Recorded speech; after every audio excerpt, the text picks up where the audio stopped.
Hello everyone, I hope you all are doing well. So let's get into these random topics that I want to discuss here. Now, first of all, there are people that are committing PPP loan fraud. And I don't even understand why you would do that. See, when you get approved for these loans, you're supposed to spend the money on the business. Not spending money on the business and your personal self or spending money on your personal self only. It's supposed to be for the business. Because see, when you do what you want to do, the government going to do what they want to do too.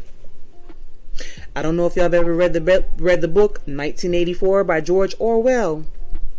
I'm going to tell you that book has a theme that says Big Brother is watching. So you need to stay woke and pay attention to what you do on the internet and with the government funds and all that other wonderful stuff that'll get you in trouble because they looking, baby. For instance, you got Josh Bellamy, who is a former member of the New York Jets. And I say former member because he was released on Tuesday for what he did. And you know what? The New York Jets have not won a game this season, but that's neither here nor there.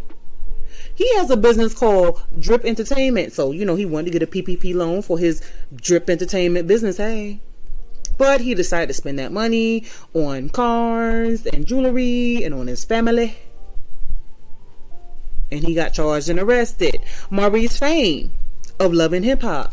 He got $3.7 million for his trucking business. What did he want to do? Take care of back paid child support, get cars and jewelry, and pay for other unpaid expenses. And guess what?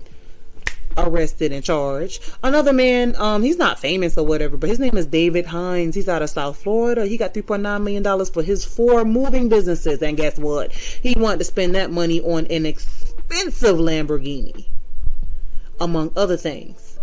And guess what? Charged and arrested.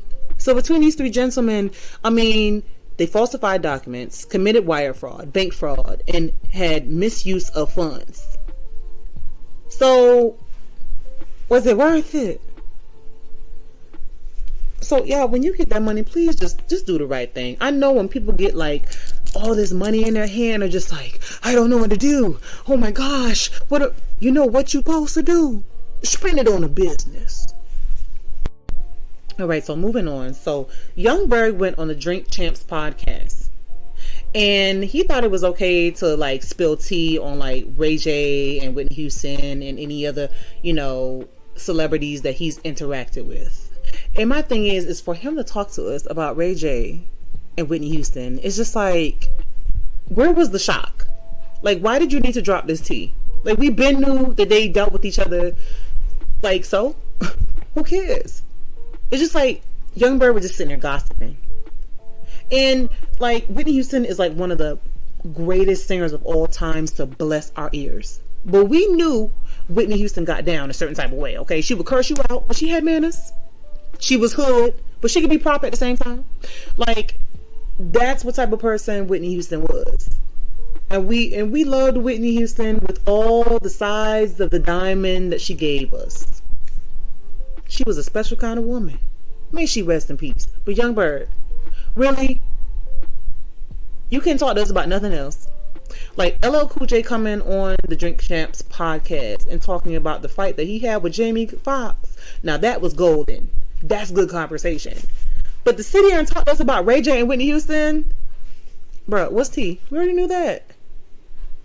But you sitting there hiding behind them glasses talking to us about nothingness. Are you hiding yourself in the world or are you hiding the world from yourself? What's going on?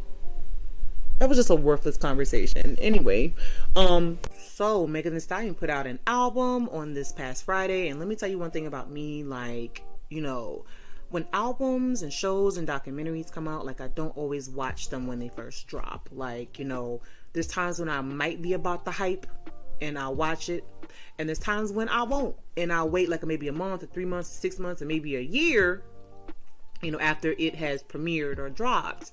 So, if Beyonce drops an album right now, I'm dropping my coin right now.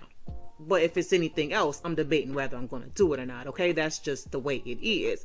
Now, back to this album that dropped on Friday. Now, I was like, should I listen to it? Do I have time? I was like, I got time. And so I give it like a 7 out of 10. I like Crybaby with DaBaby. I like Movie with Lil Durk. I like Outside. I like Freaky Girls with SZA. And SZA never misses. But, one song on the album that I really like is Shots Fired. When I heard that song, one word came to mind was betrayal. In terms of, Megan Thee Stallion, throwing subliminals at Tori and her best friend. Like, a lot happened that night, and we still don't know exactly what happened that night. And the situation is becoming a bit exhausting. After Tory Lanez dropped his IG Live video and talked to us about bones and tendons and how he cares for Megan Thee Stallion and the black man this and black woman this and all of this crap. Megan Thee Stallion, she didn't do an IG Live video. She didn't post a video. She just sent a tweet that said, "This man is crazy." Sis, we get it. But, at the end of that song, Shots Fired, she said, I should have let your behind go to jail. Look.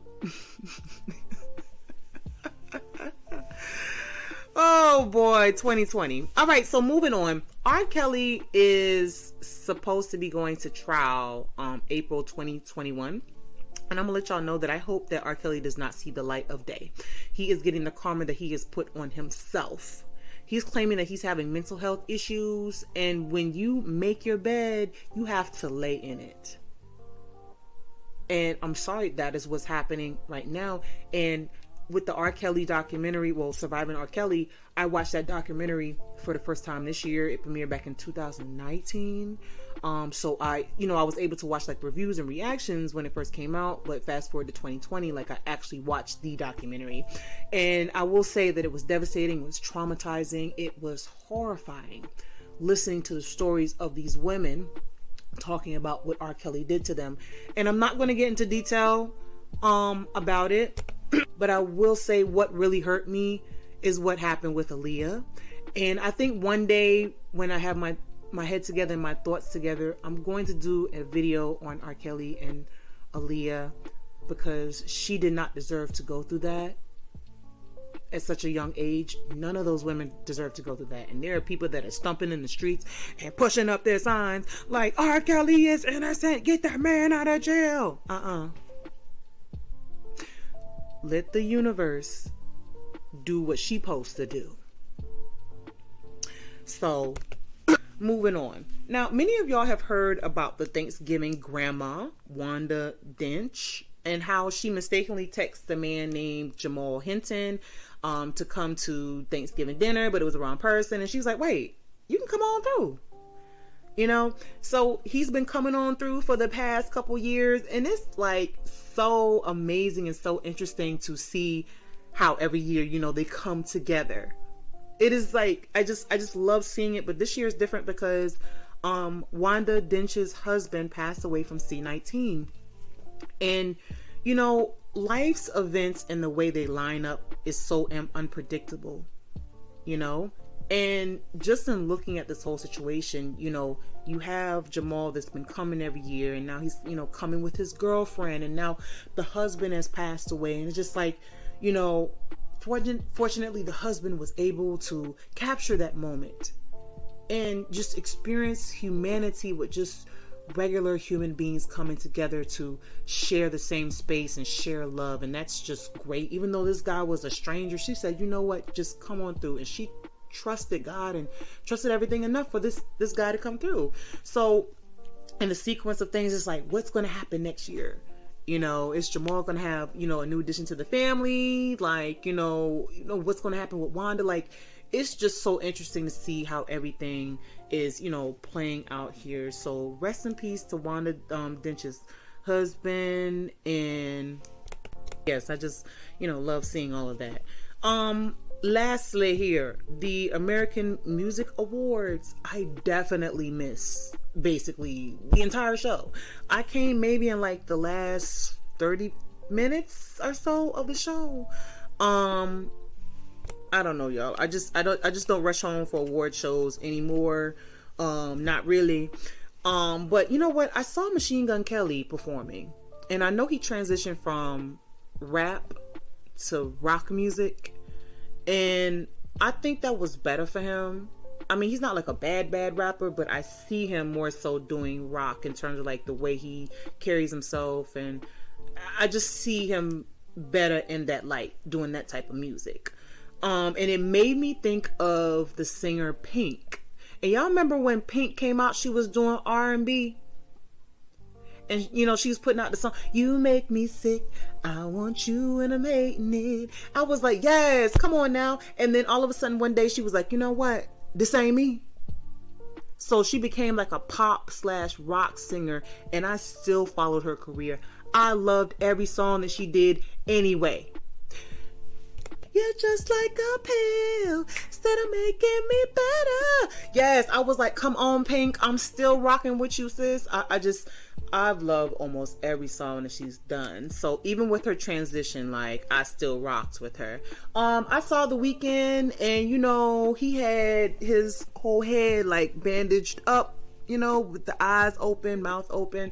And you know what? I'm gonna be honest with you. I love to see things like that.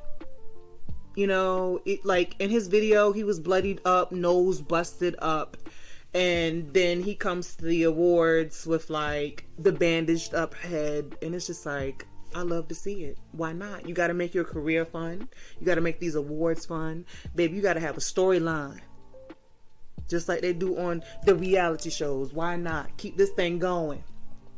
You know, it makes me think of like Lady Gaga. When every time she stepped on the scene, baby, it was something different. Like, her outfits were never boring. Okay? I remember when she had that meat dress on, and I was like, yes, ma'am, you're going to be stinking at the end of the night. You might have a fly on your shoulder, but guess what, girl? You just live your life to the fullest for this one night. I remember when I forgot what award show it was, but she came as Joe, and she was a dude. I was like, girl, you better hold them things. You better have your cigarette. I loved it. I loved it all, and how she, you know, went into character. I loved every minute of it. Back to The Weeknd, like, I like when he comes out of his shell, but then he goes back in his shell. You understand? Because like when somebody is always on 10, it's like, that's how you burn out. You understand? Like, I like when he was like Professor Clump for Halloween. Like, that was super dope. And then he went back to his regular schmegular self. Like, I dig. I dig it. So anyways, guys, leave your comments below. All right, you guys take care.